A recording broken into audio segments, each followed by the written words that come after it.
Ngibingelela abazalwane egameni lenkosi yami uJesu Kristu. Okhulumayo umama uMpanza kaSola. Ngiyabonga ukuthola ithuba lokuthi ngikwazi nami ukudlulisa umyalezo kubazalwane. Ngithanda ukuthi sibuke isihloko esithi ukuqala kokuhlakanipha ukumesaba uJehova. Ngizofisa ukuthi sifunde lapha encwadini yamakhosi yokuqala ku-10, sizoqala ku-verse 6 sigcine ku-verse 8. Yathi enkosini, yayiqinisile indaba engayizwa ezweni lami ngamazwi akho nangokuhlakanipha kwakho. Kepha angikholanga ngamazwi, ngaze ngafika kwaba amehlo ami. Bheka, angitshelwanga nangxenye, udlula ngokuhlakanipha nenhlanhla udumo engalukho. Babusisiwe abantu bakho, zibusisiwe lezi zinceku zakho ezimi njalo phambi kwakho, zizwa ukuhlakanipha kwakho.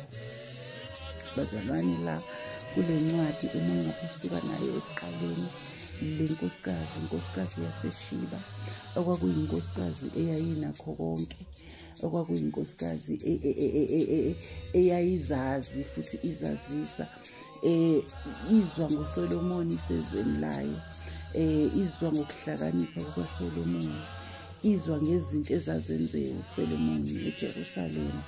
Isiyadecide ukuthi ngelinye ilanga ayihambe iyozibonela lapha ku-1 ithi inkosikazi yaseShiba isizwile udumo lukaSolomoni ngegama likaJehova, yeza ukumvivinya ngezinhlumbe. Kahle kahle uma ngabe yayitshela ukuthi iyomthesta uSolomoni, ngoba vele uma ngabe siphila, uma ngabe sikholwa, uma ngabe futhi sesimkhethile uJehova sathi inkosi nomsindisi ey'mpilweni zethu, ayafika amathesti, ziyafika ivivinyo. Kodwa uma ngabe zizokufica umile ezwini, zithole umuntu ohlakaniphile, zithole umuntu omesabayo uJehova, noma zingafika, kodwa uJehova uyakupha ukuhlakanipha. uJehova uyakwazi wena ukuthi wena uyakwazi ukumelana nezimo, nazo zonke izimo. Engikuthandayo ngale nkosikazi, uma ngabe isuka la isuka khona izovivinya uSolomoni, kuthi mayifika eJerusalema ifika ibona zonke izinto ezinhle, ibona ubukhulu bukaNkulunkulu, ibona ukuhlakanipha kukaNkulunkulu. Ithi noma ngabe besengizwile ngawe, ngezwa nangokuhlakanipha kwakho, ngezwa ngodumo lwakho, kodwa this time ithi mayifika eJerusalema ibuka ngisho izakhiwo zaseJerusalema, ibona ubukhulu bakaNkulunkulu, ibuka ngisho indlela okubhekwe ngayo itafula lapha babezohlala khona bedle, ibona indlela ukudla okwakuphekwe lapho, ukudla okudliwa lapho, ngoba endaweni kaNkulunkulu akudliwa noma ikuphi ukudla, kudliwa ukudla okunempilo, kudliwa izinto ezizosakha nangomphefumulo, kudliwa izinto ezizothi noma ingene ey'ndlebeni zethu, zingene ifike igqile ey'nhliziyweni zethu, zingene zifike zisakhe, zingene zifike zivuselele lokuya kuhlakanipha, zingene ifike zivuselele lokuya kumsaba uNkulunkulu, zingene ifike zisenze sazi ukuthi thina asibona abalelizwe, thina asenzisi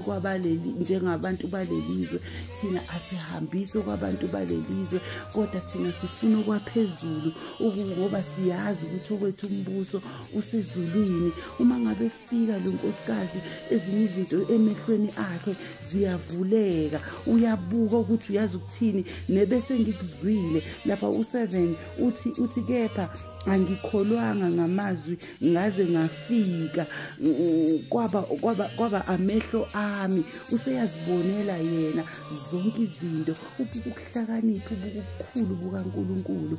Ngiyalithanda ngelilanga izwi lama-Proverbs malizokhuluma ngonkosikazi ohlakaniphile, okwazi ukuwakha umuzi wakhe, liphinde futhi limbeke noyisiwula owubhidliza yena ngezandla zakhe, ngoba ukuhlakanipha asizenzeli thina, ukuhlakanipha sikucela kuJehova. Okusho ukuthi uma ngabe kukhulunywa ngonkosikazi ohlakaniphile, kukhulunywa ngonkosikazi omesabayo uJehova, kukhulunywa ngonkosikazi ukuthi noma embona omunye umama esenkingeni angasizakali ngaye, kodwa azi ukuthi lo nkosikazi udinga ukuthi ngimkhulekise, lo nkosikazi udinga mina mina ukuthi njengoba senkingeni ngimsekele ukuthi aphume enkingeni akuyona, noma ngabe uyabona ukuthi emzini wakho i-order ayisekho, uyazi ukuthi kufanele uye kuphi. Uma unkosikazi ohlakaniphile ubuyela kuJehova uyobheka ukuthi yazi inkosi, ngiyazibona izinto azihambi kahle la endlini yami, kodwa wena ngiyazi ukuthi uNkulunkulu we-order,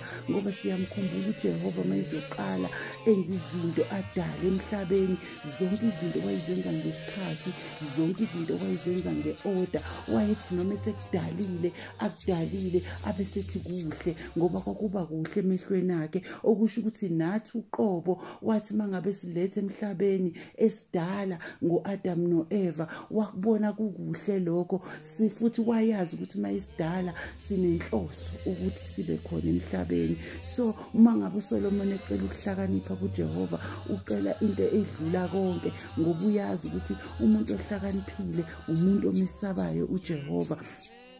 Umama ohlakaniphile wenza sure ukuthi uyalimela iqiniso, noma ngabe kuthiwa abanye abantu sebeyasaba ukuphumela obala balikhuluma iqiniso, kodwa umama omesabayo uJehova uyalimela iqiniso. Umama omesabayo uJehova uhlale ekunxuseni, uhlale ekukhulekeni ngaso sonke isikhathi.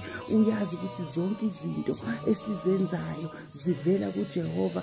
Ngelinye ilanga kunomama engimthandayo uthi esezweni lakhe ababuka abantu aphila nabo, ababona abantu behlupheka, ababona abantu besey'nkingeni, kodwa akabheki konke lokho ukuthi azenzele yena, azibhekele yena, ngoba kusho ukuthi wayehlakaniphile, wayecelile ukuhlakanipha kuJehova. Umama uThabitha siyezwa nangaye eBhayibhelini ukuthi yena wayihlalela nje ukuthi asize abantu besizwe sakhe, ngoba umama ohlakaniphile uwusizo ngisho emphakathini. Umama ohlakaniphile akasizakali ngisho ngenkinga kamakhelwane. Umama ohlakaniphile noma esabayo uJehova uyazi ukuthi uma ngabe omunye umuntu esenkingeni kufanele ukuthi asukumele phezulu. Uyazi ukuthi even nasebandleni uma kukhona abantwana abahluphekile kufanele ukuthi kube yi-responsibility yakho ukubasiza. Uyazi ukuthi even ngisho nasebandleni uma kukhona umama ambonayo, thina sisebandleni elifake i-uniform, ukuthi nangu umama uhlubule, i-uniform isizigugile, iyadabuka, uyayithunga, uyaphikelela uze enkonzweni, akadingi nanokuthi azazacele lowo mama, kodwa uyazi ukuthi mangabe nginamandla kufanele ukuthi ngisifake isandla ngisize. Umama ohlakaniphile wenza kube nokuthula la ekhona, la kukhona khona yena kuba nokuthula, ngoba lo umama okuhlakaniphile futhi lo umama omesabayo uJehova.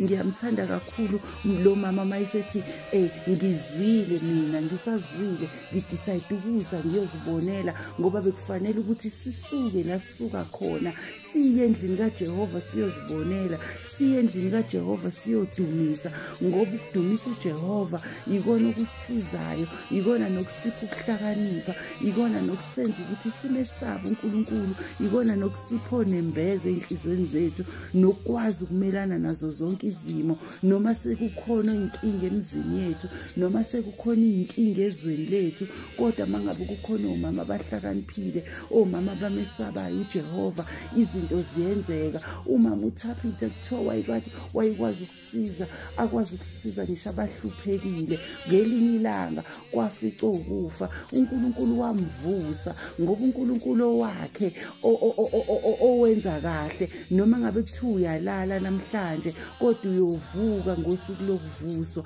ngoba uNkulunkulu thina uyasazi uma ngabe sizohamba kahle endleleni yakhe, uma ngabe sizokwenza kahle endleleni yakhe, uma ngabe sizomsaba uNkulunkulu, uma ngabe futhi sizokwenza zonke izinto ngokuhlakanipha, ngokwazi ukuthi ukuqala kokuhlakanipha kuvela kuJehova. uNkulunkulu uzosibusisa, uthi ngiyokubusisa ekungeneni nasekuphumeni, ngibusise indlu yakho yonke, ngibusise ngisho neqoma lakho. Awukweswela lutho wena uma ngabe umazi uJehova, ngoba ukuqala kokuhlakanipha ukumesaba uNkulunkulu. Ngiyabonga.